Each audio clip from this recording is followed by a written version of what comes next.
talk about the history of Fort Bend County and how the department grew in size? Today we have about 850 budgeted positions here at the Sheriff's Department. The county, in terms of population, has grown notably as well. We have grown in that same 25-year span from about 300,000 citizens to 850, approaching 900,000 citizens. So the county has grown tremendously in the time that I have been here. It is consistently one of the fastest growing counties, not only in the state of Texas, but also in the United States. And then can you talk about a little bit of the buildings that we went past? Sure. The evolution of sorts. There's a historic building that is now used by the Richmond Police Department, built in 1907, used as the Fort Bend County Jail. It was used until the 1950s when they opened a new building on Fort Street that housed the sheriff and its operations until the early 1980s. And in the 1980s, the commissioners had built a new jail structure and administrative office area, which is where the complex is now. There have been two subsequent expansions, so taking from about 150 inmate housing area to, in 1995, there was an expansion of the administrative offices and also a jail tower, 6 floors built. When it was open, it was designed to support, at least the first floor functions were designed to support a second tower, which has since been open.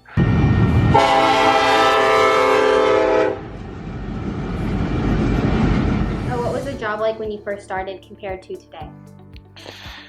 What was the job like? It was a lot easier when I first started. It was very simple. There wasn't a lot of things that we had to, or as far as like electronics and stuff of that nature, that was very simple. They gave you the radios, hand radios were just starting to come in, and we had just this big thing called the brick. It was a really big radio, and your handcuffs and your gun, and they sent you out in the field. So training was very, very little. So I have been blessed to work in several different areas here at the Fort Bend County Sheriff's Office. So I worked in detention first, and so it's changed a lot from then. I worked mainly the female side, which was our old jail, and it was pretty closed off on that side, but now with the technology that they have over there, they've expanded so much, and so it's different. But then I got moved to patrol, or I actually tested to go to patrol, and gosh, just with the equipment that we used to use versus what is used now, the whole geographical area of Fort Bend County, really in the areas that I worked, has changed a lot. I always worked east side busy areas, but now it's really busy. Job was really different back in them days. Back in, we'll just call them the old days, you had to depend on yourself to get things done. Not like it is today with, so many officers out there, and you had to learn how to talk to people and talk yourself out of situations if you got into them. Quite different. In some ways, the cars are still cars, but we didn't have technology in the cars to the degree that we do now. We only had a radio and the lights and the siren inside the car. We had a portable radio, but we evolved to having dash cams put into the vehicles, mobile data computers put inside the vehicles that allow not only access to our call screens and but also include mapping and location elements, utilizing GPS so that deputies know where other deputies are, supervisors can oversee, our dispatch can oversee who is closest to the call and dispatch appropriately. Encounter in terms of the job. most people didn't have cell phones in 1995. Today, not only do they have cell phones, they're actually carrying a smart device, which has the capacity that computers had 25 years ago. It really exceeds the capacity of computers at 25 years ago. So, the citizenry has technology that has forced us to change the technology that we have accessible to us as well. Well, for one, this area is much more rural. It was a lot easier, a lot different. People were different. Officers actually, all the different agencies around here were very small, so everyone worked very well together. And just in how you dealt with people was a little bit different than it is today. Social media didn't exist then, so obviously there was a lot less scrutiny for officers. What do you think the media and public perception of police officers is today compared to when you started on the job? The perception is, I'm sure, is a lot different now, and that has a lot to do with the bad publicity. I don't know if it was bad publicity back in the old days or not, but you just didn't hear of it like you do now. So once one person does something wrong, or one officer does something wrong, it seems like we all get chastised for it and have to pay for it. When I was in the police academy and first came out to patrol, it was right when Deputy Goforth was shot in Harris County. When he was shot in the back of the head getting gas. And that was pretty much in Ferguson stuff was happening. So there's a lot of hatred towards police. I think over the last 4 or 5 years that I've been out on patrol, it's changed. I think more to community based. We're getting out in the community more. And so I think we're trying to make that perception of go kill a cop to we're not here to be your enemy, we're here to help. And it's slowly changing, but I think with Fort Bend County, in my opinion, it's a great county. It's just we have a handful of those people who don't like cops, but for the most part, 90% of the public love police officers, and they'll call you when they need you. So it's definitely changed though since Goforth passed to now, where there's this rivalry which the media built up, in my opinion, kind of made it worse and second guessing. Like, I don't want to do this. I don't want to act a certain way or say the wrong thing because that's going to be filmed and then it's going to be on the media. And it almost makes you second guess how you're doing your job, which can put some people get killed over that because you're not going to act the way you should act and how you're trained. And some officers have died that way, and it's sad because it shouldn't have been that way. I think nationally, it's probably a much more sour perception of law enforcement. But I do think that regionally here, just generally in the South, certainly in Texas, the Houston metro area, the suburbs where we are of Houston, I actually believe that we're perceived at least as well as, if not better.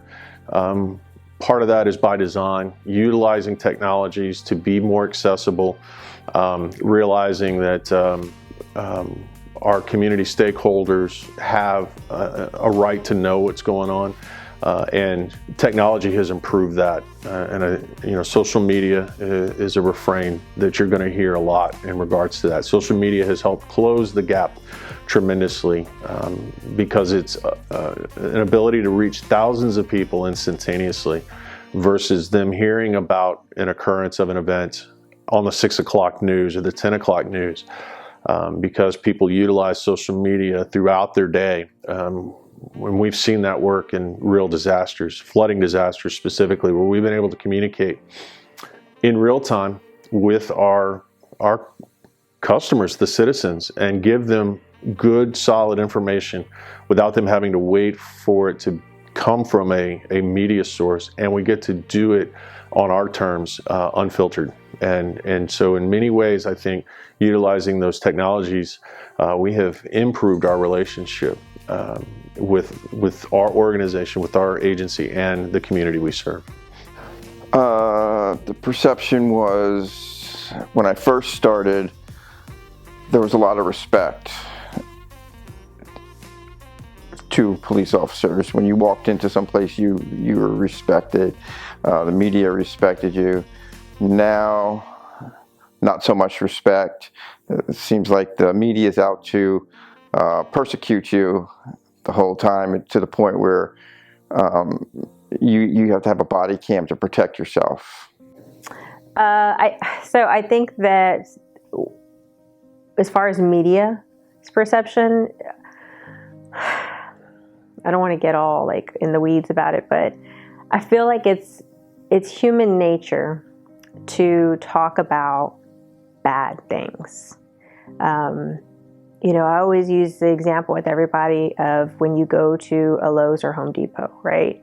Typically there's somebody there saying, is there something you need help with? It's on this aisle. And then they go and help you, right? And they could have the best customer service possible. But you don't hear about that. You hear about when the people come home and say, oh, I had this worst cashier, or this person just wouldn't help me. And for me, I feel like it's human nature for people to talk about the bad. And so I think at some point, people, as far as like the media, will talk about the things that are juicy topics, and only get about 5 seconds of a whole story, obviously for airtime and things like that. But I feel like it leans more that way. But I feel like as far as public, the public is really what helps, especially with the social media platforms, Facebook, Instagram, Twitter, and things like that, because that's when you see all those really good, feel-good stories of, a picture of an officer helping a kid or playing basketball with a group of kids, or stopping on the side of the road to help somebody change a flat tire and things like that. So I feel like for the juiciness of it, to get the attention, I feel like media sometimes unfortunately does air some of the negative more. But I feel like the public is really helping out, because even though we see it a lot in the media, as far as that negative mindset, I really feel like just going out and working the streets, that people are always telling us hi, offering to pay for our lunch, or not even doing anything else other than just saying thank you for your service and thank you for protecting the community, which is really nice. Do you think it's possible to change society's image and media influence of police officers? And if so, how? I think it's possible, yes. I think it would take a long time to do it, just like it took a long time to reverse it to where police officers are not looked upon as friendly anymore. Yes, it's very possible. Well, I think anything's possible. Yes, I think an issue that would benefit that tremendously is appropriate use of media platforms, particularly social media, navigating our own relationship directly without an intermediary. The traditional media has typically been that voice, and encouraging that communication directly allows us to have an improved relationship. The change perception is going to take a lot of work. We've had so much bad publicity, especially with this incident that occurred in Houston last year with the narcotics officers, and just stuff like that is what I'm talking about. That gives officers a bad name. Years ago, you would tell your kids, if you run into trouble, run up and find a police officer. Nowadays, it's not so much. I think people are more leery, and they just watch out more than what they did a long time ago. Well, things have changed over time just because of how the media. I don't think the media overall, using that term generally for all the media, will ever be 100% on our side, because it benefits them to be able to sensationalize anything they can. That's their bread and butter. That's what they live for. So they're looking for those negative incidents to draw in more viewers, more readers, whatever it may be. And so they're not always going to be on our side and present everything in a positive light. But obviously the media controls public perception. So that's generally often where a lot of the problems begin. I think it is, but I think it's just going to have to be spoon-fed. It's just a little bit at a time. Those little moments and spreading it, those feel-good stories. Like I said, if somebody stops and plays basketball with somebody's kids, that word of mouth gets spread to other people, and then they start realizing like, hey, you know, it's just that old, there's not so much of a divide with social media. You know, there's so many people that, you know, you look at their profiles and they have like 300, 400, 500 friends, but you see them in public and they rarely communicate with each other. They just don't even want to say hi. It's really awkward for them. But I think that it changes when you hear that word of mouth, because that means something. You may not know me, but if a friend of yours says, oh yeah, Tiffany, man, she's awesome, she'll help you, she's done this, done that, then you, not even knowing, is like, oh, okay, well, maybe she doesn't seem so standoffish, you know, or things like that. So I think it helps. So what is one big change within technology or media that you've seen take over throughout your years in law enforcement? The invention of the iPhone and social media, I think, is the downfall. I think the media has it before things even progress to where police can get there. I think the iPhone was definitely the downfall of the police officer. Like I said, we wear body cams to protect ourselves. I anticipate you're going to hear a lot about social media. Social media has really changed how we can interact, how we do what we do. But the technologies that are put upon us and the communities at large in terms of cameras. So cameras are everywhere today. We wear them on our uniforms, we have them in our cars, people have them on their smart devices. Security cameras are incredibly affordable compared to 25 years ago with great resolution.